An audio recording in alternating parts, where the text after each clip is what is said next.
오늘 저의 신간 착한 리더가 온다를 우리 유튜브 시청자분들과 함께 공유하고자 합니다. 그중 첫 번째 목차는 프롤로그입니다. 제목은 당신은 관리자입니까? 아니면 리더입니까? 라는 건데요. 저는 이제 22년 동안 대한민국에서 직장 생활을 했습니다. 그리고 수많은 리더를 만날 수 있었는데요. 그리고 그들의 흥망성쇠를 옆에서 지켜볼 수 있었습니다. 그리고 업무 특성상 운이 좋아서 고인이 되신 우리 이어령 교수님부터 수많은 리더를 만날 수 있었고, 그리고 리더십 관련 분야를 제가 연구하면서 내린 결론은 다음과 같습니다. 수신, 제가, 치국, 평천하. 몸을 닦고 집을 안정시킨 후에 나라를 다스리며 천하를 평정한다 라는 뜻입니다. 이는 우리 유교에서 강조하는 바른 선비의 길입니다. 먼저 자신의 몸을 바르게 한 후에 가정을 돌아보고 그 후에 나라를 다스리며 마지막에 천하를 경영해야 한다는 뜻입니다. 아무리 명석한 리더라도 자신의 몸을 바르게 하지 않고 가정과 직원을 돌보지 않는 리더는 사실 오래가지 못했습니다. 기본적인 태도가 바르게 된 후에 바른 리더십이 발현되기 때문입니다. 학문적으로도 서번트 리더십, 변혁적 리더십 등이 대두되지만 이론 이상으로 설명할 수 없는 사회적 현상이 우리의 경영 환경을 현재 장악하고 있습니다. 우리는 현재 혹독한 위드 코로나 시대를 경험하고 있습니다. BCAD의 의미가 과거에는 비포 크리스트, 애프터 도미노였지만 이제는 비포 코로나, 애프터 디지즈로 구분되는 미증류의 세상을 살아가고 있습니다. 공공장소에서 마스크 없이 살 수 없는 호모 마스쿠스로 살아가는 안타까운 시대이기도 합니다. 더욱이 우리는 이제 4차 혁명 시대인과 동시에 자의반 타의반 지금 세계의 땅에서 살고 있습니다. 아날로그와 디지털, 그리고 이 둘을 연결하는 메타버스입니다. 이 세계의 땅에서 먹고 살려면 기본적인 원리를 이해해야 합니다. 그래야만 디지털 시대에 단순한 소비자가 아닌 생산자의 삶을 살 수 있기 때문입니다. 리더라면 지금 내 사업과 비즈니스를 디지털과 메타버스로 연결하는 상상력이 무엇보다 요구되는 시대입니다. 또한 조직 내에서는 1980년대 초에서 2000년대 초에 출생한 세대를 가리키는 MZ세대를 중심으로 쇄신의 바람이 아주 거셉니다. 노동 유연성과 워라밸을 중시하는 젊은 직원들의 부상으로 기존의 사고방식과 제도를 살아갈 수 없는 새로운 조직 문화를 당당하게 지금 요구받고 있습니다. 이런 경영 환경이 기존의 리더십을 넘어 우리에게 새로운 리더십을 요구하고 있습니다. 좀 더 명확히 이야기하면 조직이 그리고 후배 직원들이 단순한 관리자가 아니라 ESG 시대의 조직의 변화를 선도하는 업무 전문성을 가진 공정한 리더를 원하고 있습니다. 관리자는 하라고 하고 리더는 하자고 합니다. 젊은 직원들에게 일방적인 명령화법은 이제 통하지 않습니다. 리더가 먼저 솔선수범하고 같이 하자라고 권유하고 그들을 명확히 동기부여할 때 그들은 반응하기 때문이다. 하지만 우리 주변에는 아직도 관리자가 차고 넘칩니다. 내가 제일 잘 알고 나만 선이며 나만 따르라는 소영웅주의에 빠진 관리자들이 아직 너무 많은 것 같습니다. 문제는 기성세대가 과거 유교 문화에 젖어 있다 보니 수평적 리더십을 어색해 한다는 것입니다. 더욱이 이들이 중요한 의사결정을 일방적으로 독점하며 젊은 직원들로부터 꼰대라는 비판을 현재 받고 있는 실정입니다. 나와 연결된 모든 사람을 존중하는 것, 그리고 선한 영역을 펼치는 착한 리더, 그게 ESG 시대가 원하는 리더상이기 때문입니다. 20세기 관리자의 시대는 가고 21세기 4차 혁명 시대를 이끌 새로운 리더 시대가 도래했습니다. 하지만 여전히 관리자와 리더의 기본적인 차이조차 구분 못하는 사람들이 사회 곳곳을 점하고 있고 조직 내 다양한 불편함을 가져오고 있습니다. 세상은 이미 메타버스 시대의 궤도로 올라타는데 아직도 우물안 개구리처럼 대학 졸업 때 지식 수준으로 현재 환경을 감으로 판단하는 우를 우리는 범하고 있습니다.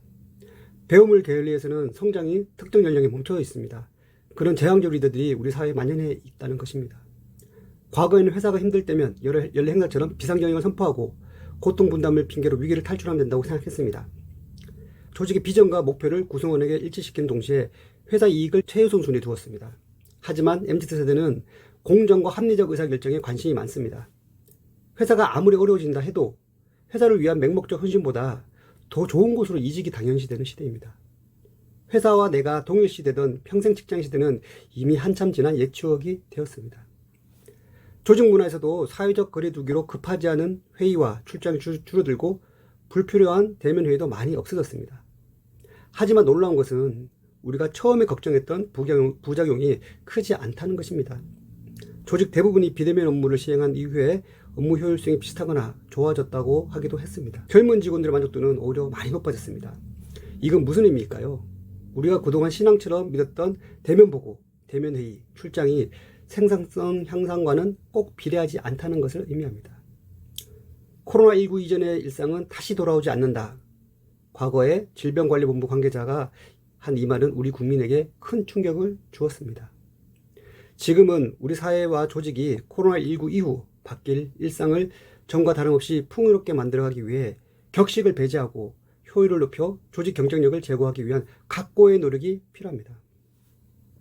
혹자는 지금 코로나 블루가 아니고 코로나 블랙 시대라고 말을 했습니다. 지금 이 상황을 이보다 더 정확하게 표현할 수 있을까요? 모든 사람이 어두운 긴 터널 속에서 몇 년간 갇혀 있는 기분입니다. 어디쯤 가야 끝나는지 알 수 있으면 덜 불안할 텐데 아직도 불안하기만 합니다. 예측할 수 없는 상황은 불안을 일으키고 일상의 변화는 조직 내부에 엄청난 스트레스를 야기하고 있습니다. 이럴 때일수록 리더는 할 수 있는 일과 할 수 없는 일을 구별하고 해야 할 일과 하지 말아야 할 일들을 구별하는 해안이 필요합니다. 그리고 우선순위 과제에 조직의 모든 인적, 물적 자원을 쏟아부어야 합니다. 조직 차원에서도 명확하고 합리적 기준을 통해 개인들의 신뢰와 자유를 보장받고 일과 삶의 균형을 유지할 수 있도록 해야 합니다. 조직 내 모든 구성원이 다 소중하지만 저는 리더의 중요함은 아무리 강조해도 지나치지 않다고 생각합니다. 조직 내 리더의 그릇만큼 회사도 함께 성장하기 때문입니다.